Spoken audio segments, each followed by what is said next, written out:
तले साहब, आपका बेहद शुक्रिया वक्त निकालने के लिए। तले साहब, आपने फील्ड मार्शल का बयान सुना है, उन्होंने कहा है कि सख्त और फैसला कुन जवाब दिया जाएगा। क्या समझते हैं ये समर की निशानदेही है कि पाकिस्तान अब रिवायती दिफाई हिकमत अमली से बहुत आगे बढ़कर मल्टी डोमेन डिटेरेंस फ्रेमवर्क पर अमल पैरा है, जिसमें हम देखते हैं ज़मीनी हो, फ़ज़ाई हो, समंदरी, साइबर, इंफॉर्मेशन, इवन दो के स्पेस एंड सर्विलेंस डोमेन पर भी। आपने बिल्कुल दुरुस्त फरमाया जी। आज की जो तकरीर है उस तकरीर के अंदर आपको तज्जिया भी नजर आएगा और उसके अंदर आपको पॉलिसी की आर्टिकुलेशन जिसको कहते हैं, यानी पैगाम पॉलिसी के हवाले से जो दिया गया वो भी बड़ा वाज़ेह है। आपने पैगाम के हवाले से सवाल किया। अमूमन होता ये है कि ऐसे मौके पर जब आप तकरीर करते हैं या पॉलिसी का बयान देते हैं तो उसके अंदर आप मुमकिना तौर पर हालात से निपटने के लिए कुछ गुंजाइश छोड़ते हैं, लेकिन आज जो हमने तकरीर सुनी उसके अंदर पाकिस्तान के दिफा के हवाले से जो गुंजाइश है वो सिर्फ दिफाई मामलात से डील करने वाली टेक्नोलॉजी तक महदूद नहीं, बल्कि उस टेक्नोलॉजी के इस्तेमाल की तरफ भी जाती हुई आपको नजर आती है। तो कोई ये नहीं कह रहा कि पाकिस्तान जंग चाहता है, लेकिन जो पैगाम आज चीफ ऑफ डिफेंस फोर्सेस की तरफ से गया वो बड़ा वाज़ेह है कि पाकिस्तान ने पिछले साल जो मार्का सर किया है उस मार्के से जो सीखा है वो अब पाकिस्तान की दिफाई सलाहियत का और पॉलिसी का एक अटूट अंग बन गया है। तो वो किसी खास मौके तक महदूद नहीं था कि हिंदुस्तान ने जारहियत की और हमने उसका जवाब एक खास अंदाज से दे दिया। ये जो अंदाज अपनाया हमने पिछले साल, वो अंदाज अब पाकिस्तान की पॉलिसी बन गया है। और फिर उसके बाद उन्होंने दूसरी बातें भी की जिसके अंदर उन्होंने इस जंग के बाद बदलते हुए हालात का तज़किरा किया, पाकिस्तान का कद काट कैसे बुलंद हुआ, पाकिस्तान की सफारतकारी कैसे मुअस्सर हुई, उससे पाकिस्तान की मईशत पर क्या असरात मुरतब हुए, पाकिस्तान के दिफाई मुआहदे किस तरह हुए। लेकिन जो बुनियाद उन्होंने रखी हुई यही कि पाकिस्तान ने जो पिछले साल अंदाज अपनाया था वो अंदाज अब पाकिस्तान की डिफेंस एंड स्ट्रेटेजिक पॉलिसी का मरकजी हिस्सा बन चुका है। सही। तलत साहब, आप हमारे साथ ही रहेगा। अब्दुल्ला हमीद गुल साहब भी हमें ज्वाइन कर चुके हैं। अब्दुल्ला साहब, बहुत शुक्रिया हमें अपना वक्त देने का। हम बात करें मार्का हक की कामयाबी की और फील्ड मार्शल सैयद आसिम मुनीर की तकरीर की, तो एक बहुत ही अहम मौजू जो उन्होंने तकरीर में किया था वो ये था कि अफगानिस्तान को भी एक उन्होंने वार्निंग दी है कि वो अपनी सरजमीन को पाकिस्तान के खिलाफ इस्तेमाल ना होने दे। तो इस बारे में आपका क्या मौक़िफ़ है, क्या पॉइंट है इस बारे में? बिस्मिल्लाहिर्रहमानिर्रहीम। बहुत बहुत मुबारक हो जी। अल्हम्दुलिल्लाह, अल्लाह की बड़ी मेहरबानी है कि अल्लाह ने हमें इज्जतों से नवाजा। पाकिस्तान का कामयाबी इज्जतों का एक साल मुकम्मल हुआ और भारत का जिल्लत और नाकामी का एक साल मुकम्मल हुआ। उम्मीद है कि शायद भारत अपने इस मामले को समझ सके और वो अब इज्तनाब करे पाकिस्तान की तरफ कोई मैली आंख से देखने का। लेकिन क्योंकि उनकी सरिश्त के अंदर मौजूद है, उनकी आइडियोलॉजी है और एक हिंदुत्व माइंडसेट है, और साथ ही साथ आपको पता है आरएसएस का एक प्रगंदा जहन है, और फिर हम ये भी जानते हैं कि चाणक्य का भी एक फार्मूला मौजूद है। हाउएवर, देखें, अफगानिस्तान जो है वो एक बहुत ही अहम मुल्क है।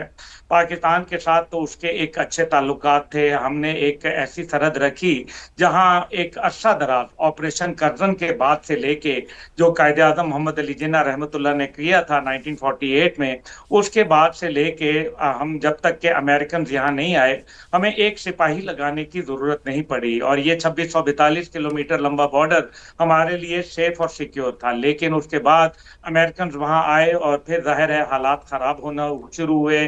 भारत ने भी वहां अपना किरदार शुरू किया और भारत ने अपने तकरीबन 6 कौंसल खाने सरहद के ऊपर कायम किए जिसमें सर्विंग ब्रिगेडियर ऑफिसर्स रहे, और उन्होंने बलूचिस्तान के अंदर भी अपनी कार्रवाइयां शुरू की और लोगों को वहां रिक्रूट करना शुरू किया, और साथ ही साथ टीटीपी के साथ भी और दीगर दहशतगर्द तंजीमें जिनमें जमातुल एहरार वगैरह शामिल हैं उनके साथ अपने मरासिम बढ़ा लिए। नतीजा ये हुआ कि ये आहिस्ता आहिस्ता एक नासूर बनना शुरू हुआ, और अमेरिका के इनखला के बाद खास तौर पे जब वहाँ $7.1 बिलियन का असला अमेरिका वहाँ छोड़ गया तो नतीजा ये हुआ कि वो दहशतगर्दों के हाथ लगा, पाकिस्तान के लिए मुश्किलात में इजाफा हुआ और भारत ने मुस्तकिल वहाँ उनकी सरपरस्ती करना शुरू कर दी। और उसके बाद जो है वो आपके सामने है, पाकिस्तान ने इस सिलसिले में कई दफ़ा कोशिशें की अपनी सिफारती सतह के ऊपर। हमारे DGISI साबिक जनरल नदीम अंजुम साहब भी वहाँ अफगानिस्तान तशरीफ ले गए, और मौजूदा हमारे जो DGISI और नेशनल सिक्योरिटी एडवाइजर हैं जनरल आसिम साहब, उन्होंने भी अपनी काविशें जारी रखी। ये हाउएवर अफगानिस्तान के साथ हमारा 1 अक्टूबर के अंदर मुठभेड़ हुई, जिसके अंदर उन्होंने पाकिस्तानी सरहदों की बराह रास्त वायलेशन की। नतीजा ये हुआ कि पाकिस्तान ने एक दंदान शिकन जवाब दिया, जिसके ऊपर अफगानिस्तान ने घुटने टेक दिए और तुर्किया अफगानिस्तान हो, भारत हो या कोई भी पाकिस्तान का दुश्मन हो, पाकिस्तान जो है वो इसी तरह भरपूर तरीके से इसका जवाब देता रहेगा। गुफ्तगू को आगे भी बढ़ाएंगे। तलत साहब, एक पॉइंट जो कि मैं आपकी तरफ लेकर आना चाहूंगी, फील्ड मार्शल सैयद आसिम मुनीर ने आज जब खिताब किया, उन्होंने अपने बयान में कहा कि आइंदा मुहिम जोई जो है उस पर जवाब पहले से भी कहीं ज्यादा सख्त और तकलीफदेह होगा। इस बदलते हुए अस्करी बयानिए के मुस्तकबिल की हिकमत अमली पर क्या असरात मुरतब होंगे, इस पर आप रोशनी डालिएगा। डिटेरेंस, यानी आप दुश्मन को पहले से बता दें कि हमने सिर्फ आपको पसपा नहीं करना बल्कि आपको बदतरीन नुकसान भी पहुंचाना है, क्योंकि जो दुश्मन है उसके जहन में अभी भी एक खन्नास समाया हुआ है कि शायद पिछले साल उसने किसी न किसी जगह के ऊपर पाकिस्तान को किसी मुश्किल में डाला। अगरचे जो जवाब आया उसके बाद कुछ अभाम तो नहीं रह जाना चाहिए, लेकिन दुश्मन की खास सोच है, वो बार बार पलट के पाकिस्तान की तरफ आएगा। तो पाकिस्तान की तरफ से जब ये बयान जाता है और उसके पीछे पाकिस्तान की पिछले साल की कामयाबी भी अपनी जगह पर मौजूद है, तो अल्फाज आपको एक हथियार की तरह लगते हैं। ये जो अल्फाज के हथियार हैं ये दुश्मन तक पैगाम पहुंचाने के लिए इस्तेमाल किए जा रहे हैं, और ये जो पॉलिसी है सिर्फ हिंदुस्तान तक महदूद नहीं है। आपने देखा जो हालिया अफगानिस्तान के पार से जो दहशतगर्दी का मामला चल रहा है, बन्नू के अंदर कितना अंदोनाक वाकया हुआ, उसके अंदर 15 से ज्यादा पुलिस वाले शहीद हुए, लोग जख्मी हुए, और ये ताज़ा तरीन वाकया है। इसके पेश नज़र जो पॉलिसी अपनाई गई है वो यही है कि जहां से दहशतगर्दी होगी वहां पर पाकिस्तान ठिकानों पर हमला करेगा, जहां से पाकिस्तान के खिलाफ जारहियत होगी पाकिस्तान उसका जवाब देगा। तो अब इसमें लै तो लाल वाली पॉलिसी नहीं है। तो ये पैगाम दुश्मन तक पहुंचाना, भले वो हिंदुस्तान हो या दहशतगर्द हो, कि आप अगर पाकिस्तान के साथ इंगेज करेंगे तो पाकिस्तान बढ़कर जवाब देगा, ये अब हमारी पॉलिसी की एक मरकजी, आप समझिए कि एक सिफ्त बन गई है।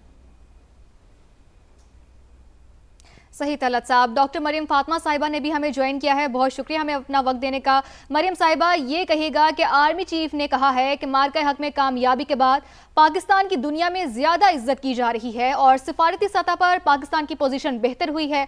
जो पहले तनकीद करते थे वो भी आज तारीफ पर मजबूर हो गए हैं। इस हवाले से क्या कहेंगे आप? जी बहुत शुक्रिया मुझे अपने चैनल पे मदऊ करने के लिए। बिल्कुल, इसमें ये जो है मैं समझती हूँ कि पाकिस्तान के लिए जो है एक पाकिस्तान एक मेरा ख्याल है कि एक इट्स अ न्यूक्लियर पावर, और पाकिस्तान कभी भी आइसोलेशन में नहीं था।